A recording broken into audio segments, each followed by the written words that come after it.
नमस्कार प्यारे बच्चों। तो कैसे हो आप सब? उम्मीद है आप बढ़िया होंगे और आपकी पढ़ाई भी बेहतर चल ही रही होगी। तो हमने देख लिया है कि इंग्लिश में कितने टॉपिक पढ़ रहे हैं। आपको 17 टॉपिक पढ़ने थे, तो आप 17 टॉपिक पढ़ के 70 नंबर ला सकते थे।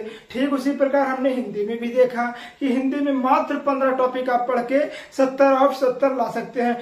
ठीक उसी प्रकार आज हमने साइंस का भी यह प्रोग्राम लेकर आए हैं कि जो कि इसमें महज कितने टॉपिक हैं इसमें, यह आपको जैसे पता ही है कि हम मुख्यतः 3 भागों में विभाजित है। मुख्यतः 3 भागों में विभाजित होने के कारण इसमें कितने टॉपिक हैं बच्चों? तो इसमें 50 टॉपिक है। तो हमको महज 50 टॉपिक ही पढ़ना है, ना इससे ज्यादा ना इससे कम। ज्यादा पढ़े रहेंगे ठीक रहेगा, मगर कम आप नहीं पढ़िएगा इससे, क्योंकि ये 50 टॉपिक आपको ऐसे बताएंगे जो कि आपके पेपर का पूरा शेड्यूल बदल कर रख देगा। क्योंकि हम लाने वाले हैं आपके यूपी बोर्ड में 70 ऑफ 70, जैसा कि आप जानते हैं। जो हम बताते हैं या कहीं और से नहीं बल्कि पेपर से, एनसीईआरटी से तथा कई सारी बुकों को छाड़ कर देखते हैं, और हम मॉडल पेपर को भी देखते हैं कि हमारे सेट में क्या पूछा गया है। तो बच्चों आइए देखते हैं हमें क्या क्या पढ़ना है,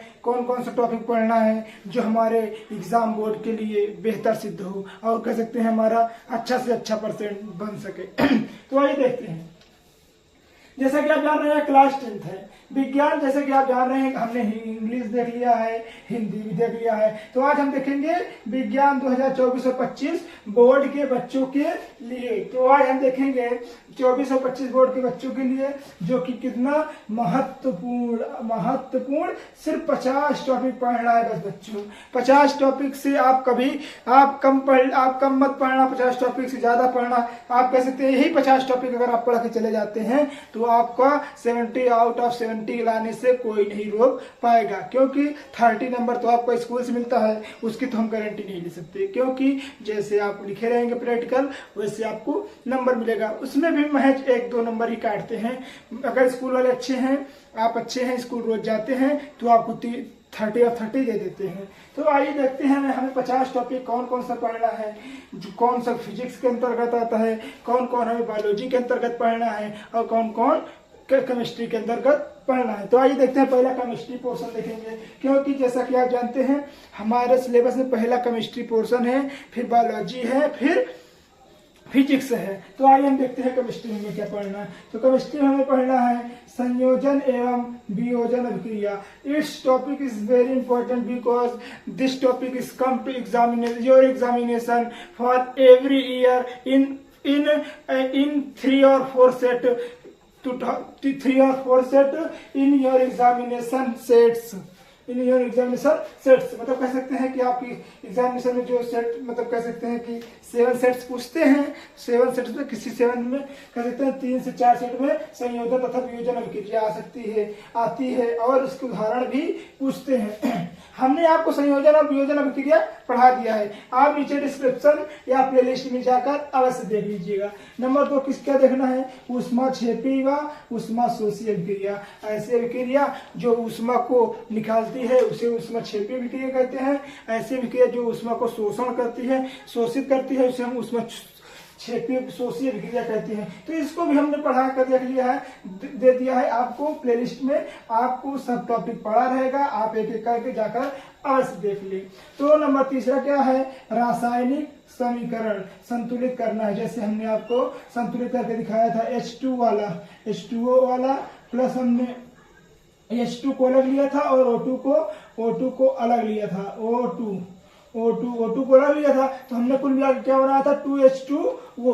तो इसी प्रकार इसमें भी संतुलित अभिक्रिया पूछेगा आपसे। नंबर तीसरा पूछेगा अम्ल, क्षार तथा लवण की परिभाषा दीजिए बच्चों और उसका उदाहरण भी दीजिए। जैसे कि अम्ल क्या होता है? तो वे पदार्थ जो स्वाद में खट्टे होते हैं अम्ल कहलाते हैं, तथा वे पदार्थ जो स्वाद में कड़वे होते हैं क्षार कहलाते हैं, तथा वे पदार्थ जो स्वाद में कड़वे भी नहीं होते न तो खट्टे होते हैं, नमकीन होते हैं, उन्हें हम लवण कहते हैं। तो हमने आपको इसको भी पढ़ा दिया है, एक एक उदाहरण करके आपको बहुत अच्छे से पढ़ाया है। आप प्लीज प्लेलिस्ट वीडियो पड़ी रहेगी, उसे जाकर अवश्य वॉच कर लेंगे। नंबर 3 बेकिंग सोडा बनाने की विधि भी पढ़ाना है हमें, तो हम इसको भी पढ़ा दिए हैं। बेकिंग सोडा बनाने की विधि, धावन सोडा बनाने की विधि, तो इसको भी हमने पढ़ा दिया है। आप जाकर अब इसे देख लें। Its topic is very important because this topic is come to exam your examination for every year. आप कह रहे होंगे सर आप तो सभी टॉपिक को बता रहे हैं। नहीं बच्चों, हम उसी टॉपिक को इम्पोर्टेंट बताएंगे जो बार बार बार बार हमारे एग्जामिनेशन में आता है। तो बेकिंग सोडा किसको बोलते हैं? धावन सोडा यानी धोने का सोडा, बेकिंग सोडा यानी खाने का सोडा। तो ये सब सोडा होते हैं, ये हर साल हमारे एग्जामिनेशन में आते ही हैं। क्यों?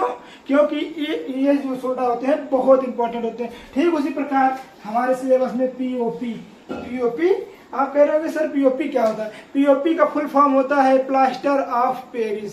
प्लास्टर ऑफ पेरिस को भी हमने अभी तक नहीं पढ़ा, मगर इसके बाद वीडियो में पढ़ा देंगे, तो आप इसको भी देख लीजिएगा। प्लास्टर ऑफ पेरिस का बनना, प्लास्टर ऑफ पेरिस का सूत्र, प्लास्टर ऑफ पेरिस को निकालने के लिए न्यूमेरिकल भी बता देंगे बच्चों। इसको भी हमने बता दिया। सॉरी बच्चों, हमने पीओपी भी बता दिया है, दिमाग में नहीं था, अब याद आया है कि हाँ हमने पीओपी भी पढ़ा दिया है, जो कि हमारे सिलेबस में ही था। और हमें 8वां पॉइंट क्या पढ़ना है? 8वां पॉइंट पढ़ना है उदासीनीकरण, मतलब हमारे जो उदासीनीकरण अभिक्रिया होती है उसे पढ़ना है। 9वां पॉइंट धातु एवं अधातु, देखना है कौन मेटल है कौन नॉन मेटल है। तो metal is a good conductor, non metal is a bad conductor. तो हमको सबको आपको पता ही है, तो इसको भी लिख सकते हैं। तो ये नहीं पूछेगा कि धातु और धातु के बारे में बताइए, इसके अंदर घुस के पूछेगा धातु और धातु के अंतर बताइए, कोई 5 अंतर बताइए, तो बिना ऐसे भी पूछ लेगा। ठीक है बच्चों, तो फिर 10वां पॉइंट क्या कह रहा है? 10वां पॉइंट कह रहा है कि विद्युत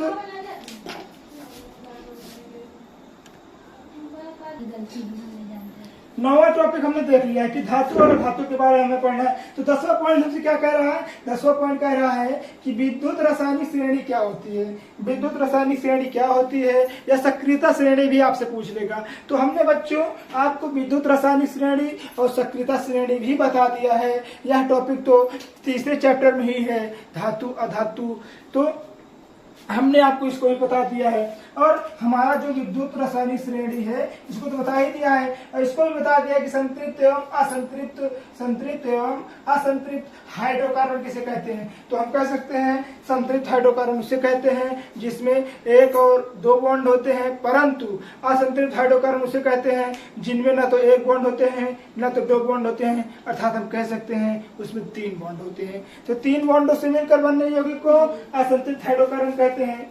तो 12वीं पॉइंट क्या कह रहा है? जो सजातीय श्रेणी, ऐसी श्रेणी जो एक ही जाति से एक ही कह सकते हैं कि संयोजित श्रेणी से मिलती है, उसे सजातीय श्रेणी कहते हैं। 13 पॉइंट क्या कह रहा है बच्चों? 13 पॉइंट कह रहा है आईयूपीएससी का नामकरण। जैसे कि जानते हैं ये टॉपिक बहुत बहुत बहुत बहुत बहुत इंपॉर्टेंट, जितना इसको कहें उतना कम इंपॉर्टेंट, क्योंकि ये भी बहुत बहुत बहुत बार पूछा गया हमारे एग्जामिनेशन में बच्चों।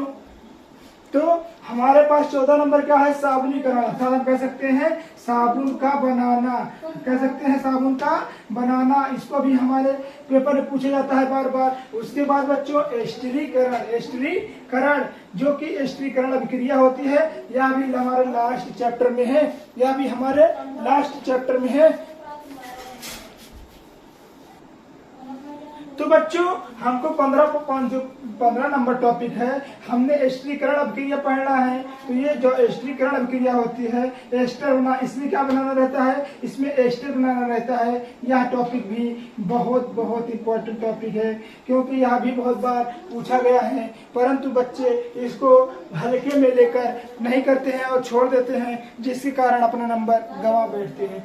आज आइए हम बायोलॉजी में आ गए हैं। ये बायोलॉजी से आज शुरू कर दिए हैं, केमिस्ट्री खत्म हो गया है। अब आइए देखते हैं बायोलॉजी पोर्शन। बायोलॉजी पोर्शन में नंबर 1 पाचन तंत्र। जैसा कि आप जानते ही हैं बच्चों, पाचन तंत्र topic is a very important topic because इस topic and it structures is come to examination for 3 और 4 set in our board examination. तो हमारे बोर्ड एग्जामिनेशन में कितने?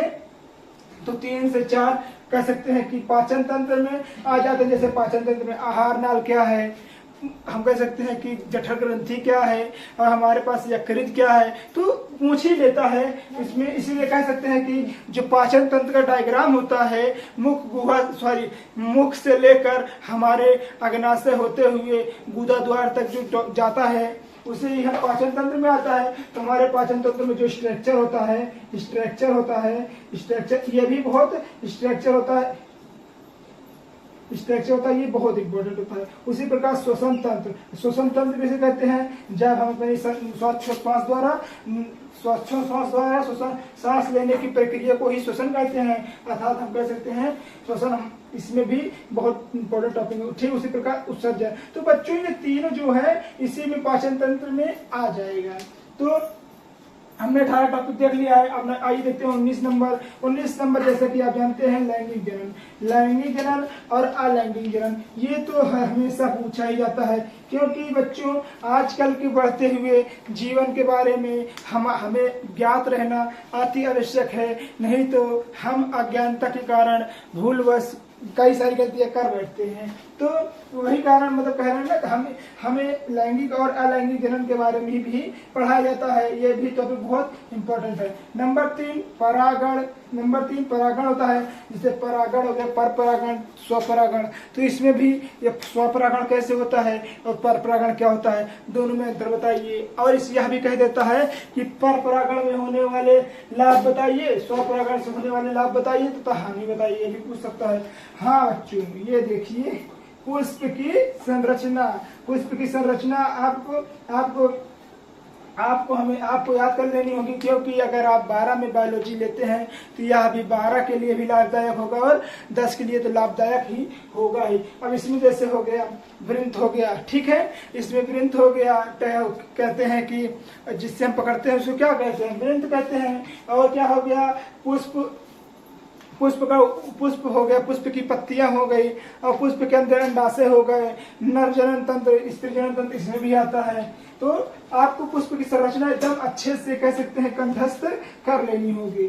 फिर 23वां नंबर टॉपिक क्या कह रहा है, नर जनन तंत्र एवं मादा जनन तंत्र का जो स्ट्रक्चर होता है उसे भी हमको बहुत अच्छे से याद कर लेनी होगी, क्योंकि इसका कभी कभी स्ट्रक्चर भी पूछ लेता है 4 नंबर में। तो बच्चों इसको भी बहुत जरूरी है आपको याद करना, क्योंकि यह भी टॉपिक क्या है, very very very important topic है बच्चों। डीएनए आरएनए, इसको तो पूछिए मत, इसको तो आज के समय में इतना उपयोग हो रहा है कि ना पूछिए। इससे आज के समय में बहुत सातिर से सातिर चोर, सातिर से सातिर मुजरिम पकड़े जा रहे हैं। क्यों, डीएनए की सहायता से।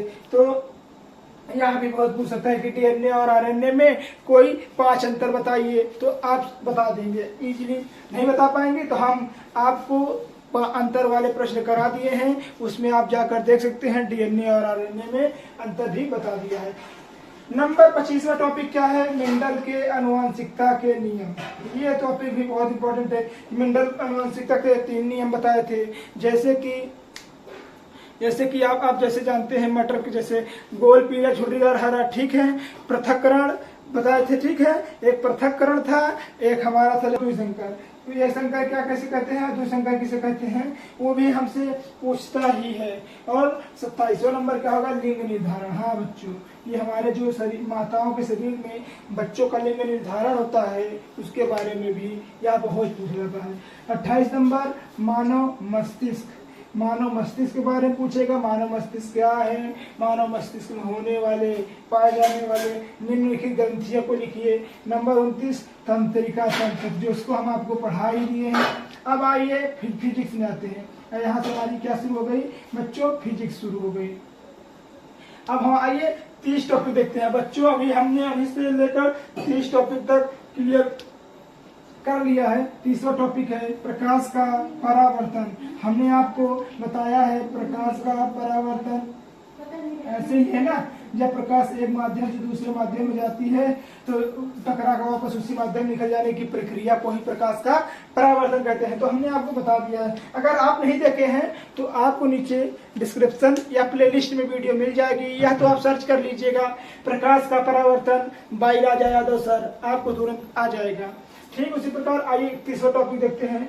31 जो टॉपिक है पॉइंट है उसको अवतल और उत्तल दर्पण से प्रतिबिंब का बनना, इसको भी हम देखते हैं क्योंकि यह भी बहुत इंपॉर्टेंट है। कई बार इसको सिद्ध करना भी पूछ लेता है।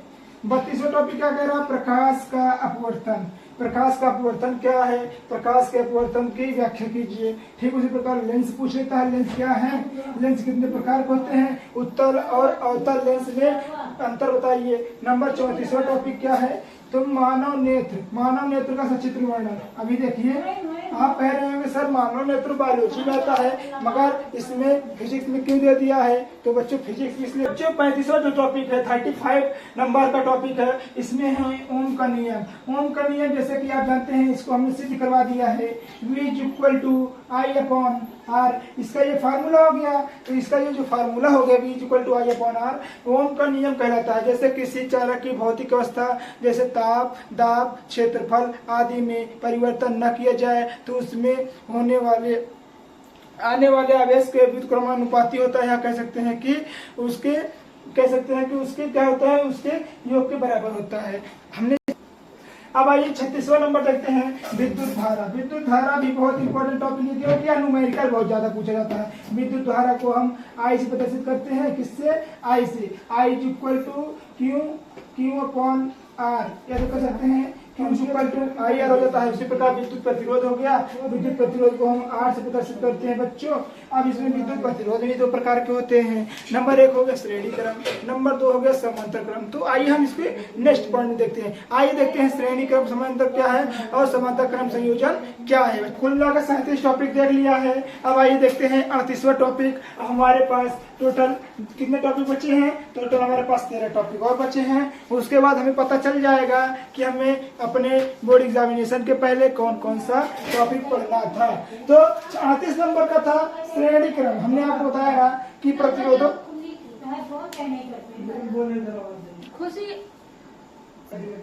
तो 37 नंबर पॉइंट में हमने देखा था प्रतिरोधों का संयोजन यानी प्रतिरोध संयोजन क्या होता है। तो आइए देखते हैं। प्रतिरोध संयोजन दो प्रकार का होता है।